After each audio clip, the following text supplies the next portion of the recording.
Okay, so it's my great honor and privilege to be here with Stan and Paula Bikulege today as part of our 25 Faces, 25 years at St. Joe's. Stan has been a trustee. Both Stan and Paula have been instrumental in the establishment of football here at St. Joe's, among other things. Very generous to the school. Paula, I put you in the 1% of volunteers. When did St. Joe's first come on the radar screen for the two of you? Students. So Stanley had approached us and said he wanted to come to the school. Yeah. He was playing baseball, football, and doing different things, and Right. and St. Mary's, a great school, Right. phenomenal people. We didn't have the sports, Right. and so we looked at that, and then we found out as well that there was interest in starting a football program, Right. and so we wanted our boys to go to a Catholic, Catholic high school. Right. So at that time, we didn't have football. No. We barely had a middle school. So what did you see when you got here? What was the state of the school from your perspective? I mean, I think it was in a significant growth mode. It was obvious that it was. The thought of having football when you came out to what's behind us now, a lot of this didn't exist. There was a field, but there wasn't Right. a stadium, so those No things weren't there. scoreboard, no goalposts. The one thing that attracted us academically, though, was for me, it was a place that could handle boys. Right. You heard these great stories about if they were in class and the kids needed, obviously the boys needed more energy spent, and the boys and girls were separated, which was phenomenal. We Right. liked that for middle school. But just the fact that, okay, stop, we're gonna go outside, and I think Sharon Ruba would make them do push-ups, and then come back in and start class. That was a huge draw for us because boys are a little different than girls, Yeah, especially in middle school. Yeah. And we wanted them to have the best education that we could offer to them. Everything we heard about and was, this is where you want your kids to go. Then I was approached to help the football program and as a family to sponsor it. And so, we sat down and I said, sure, look, that's why, if Stan's gonna come here, I know he wants to play. And Right. And I think that's when you became the initial team mom from Never Quit. That was a lot of fun to be a part of too, because it was the building of it, and and yourself and Joe Highland, Yeah. and Talk about Joe, because we want to go and see Joe. he's like a brother to me, Right. and he's another father to our boys. Look, as the school grew, Joe grew. We all made changes, Sure. and I think it taught him a lot of things, and why he's as successful as he is now. And without Paula, he would have never been organized.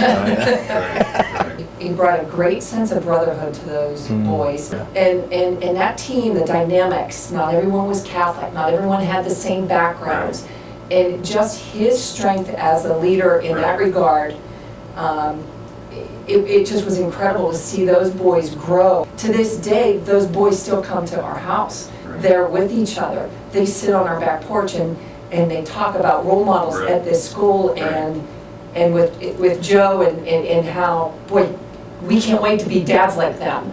It's unrepeatable, right? Being involved at the beginning. Oh, yeah. You can't, like the families now, they don't know what that's like. They Correct. start Yeah. something from nothing. We were we were the football parents, people looked at us like we were, addicted to this crazy sport, but it meant a lot to me, and watching as Stanley grew up, those boys, and where they're doing, what they're doing now, and then Luke and those boys. Yeah. And, coming to the house and watching them when they were in high school, when they were in middle school, and you're going, what are they, these kids are, I don't even know what to say, because some of the words you want to use aren't politically appropriate anymore, but there's something wrong with them. And watch them develop, Yeah. especially as you look at Stan's group, whether it's Andre, Austin, Ben Dunphy, Joe Shotsky, Sean Rusnak.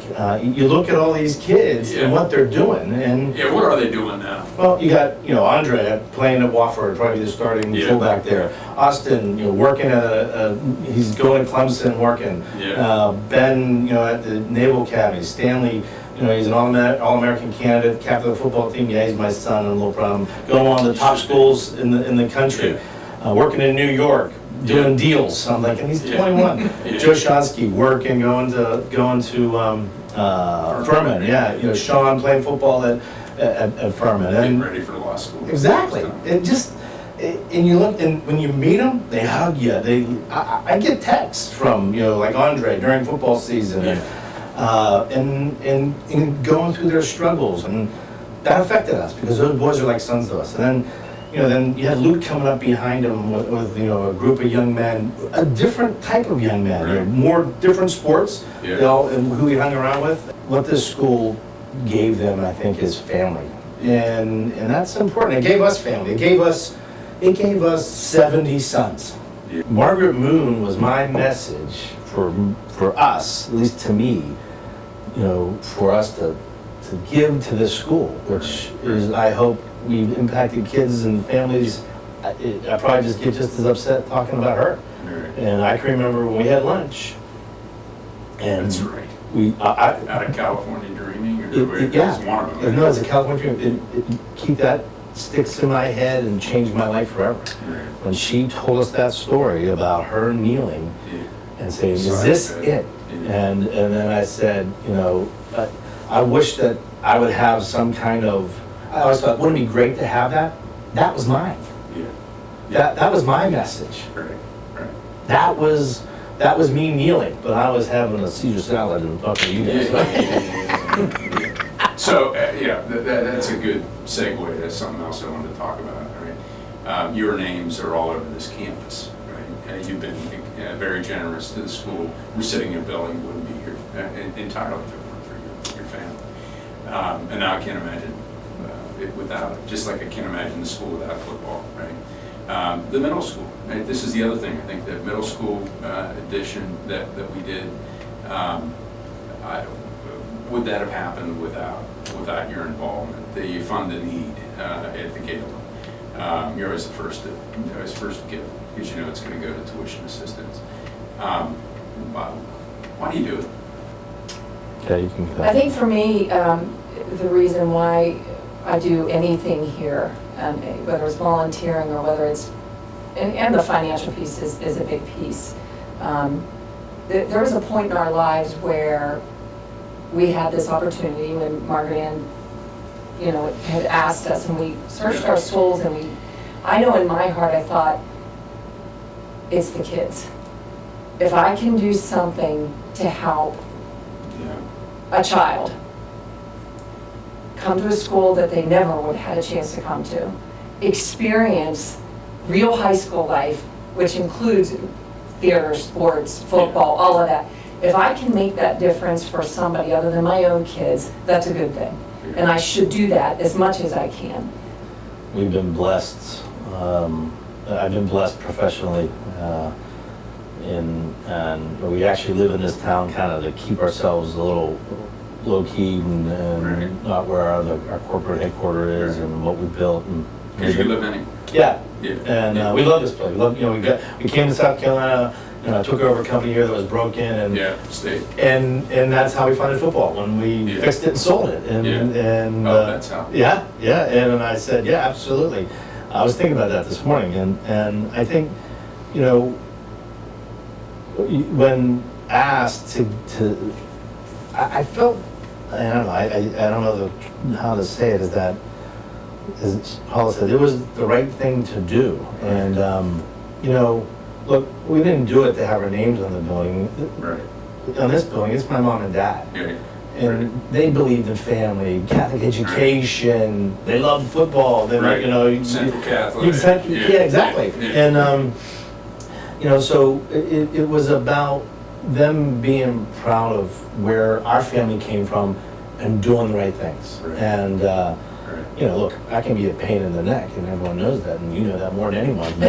But it is about giving back. And then if you really stop and listen, I think that when you said it's just the right thing to do, God tells you what to do. Right. We know in our hearts we're supposed to do that. That's the right thing to do. We can. People need help. Right. The need's always there. You just, Almost if $1 you really billion listen, you'll hear it. Why is it important that we have a diverse student body? and as I look at who my sons hung out with, it was a broad background of that. Right. They're better people because of their relationships with them and helping one another. Right. And so I don't think you do diversity just for diversity's sake. Right. You just do the right thing and it happens. Yeah. So you don't know who's out there. We could help the person that finds a cure for cancer. We can help someone that, you know, teaches our children to be better individuals. The next pope could come from St. Joe's. What do we know? Okay, so let's talk future, Mhm. going forward. What do you hope? It kind of goes back, I want it to be a place of, where people in Greenville look at and say, if you want a great education, no matter who you are, that's where you go to school. Right. And I think everything else will be around there then, because that'll be the core thing, in that you know, it'll flourish in sports, it'll flourish in theater, it'll flourish in it's the people that it puts out there, because we're going to give someone the best education we can give them. Right. And if we do that and continue to do that, then everything that all of the families, everybody here is what we're trying to do, will be successful. Yeah. Right. Great happens when there's change. Yeah. And we have to continue to think about how we change. What do we do better? How do we critique ourselves? Yeah. And I think we gotta have people involved financially, Yeah. because look, we're a private school Yeah. and people gotta give. It's expensive. Exactly. Yeah, and not every family can afford it. No, but we want those families involved in it because they bring something else. Yeah. And so I believe that you gotta challenge yourself to change. Right. And you got to look internally at yourself and how do I get better. And if I always tell the people that work with me and my families that I work with, if we all moved an inch, Yeah. there's 7,000 of us, and we add that all together, look how far we go. Yeah. And so I think if we think about that as families, administration, board, teachers, we all move an inch, Yeah. there's no one to catch us. Yeah. So. Yeah.